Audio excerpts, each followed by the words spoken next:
0 programming turning, 3 pools mirroring the moon.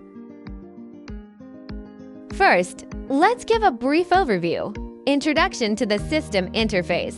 The system interface is divided into 10 areas: alarm information display and machine running status display, processing progress and time display, selection of manual cutting and automatic cutting modes, main processing menu areas, the current processing technology, display of external button linkage device, such as hand wheel speed adjustment, rapid traverse and spindle speed adjustment, display of absolute coordinates and relative coordinates, current processing technology data input, tool offset and tool compensation input areas, general settings and technical diagnosis areas, such as languages, standard units like diameter and radius, programming methods, etc.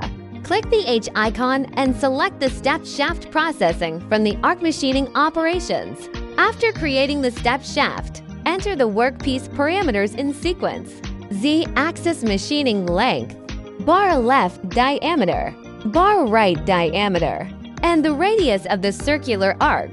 Next, construct the step shafts in sequence. Put in parameters in each step shafts. 3D effects display. Step 2. Pull up the handle to start the spindle.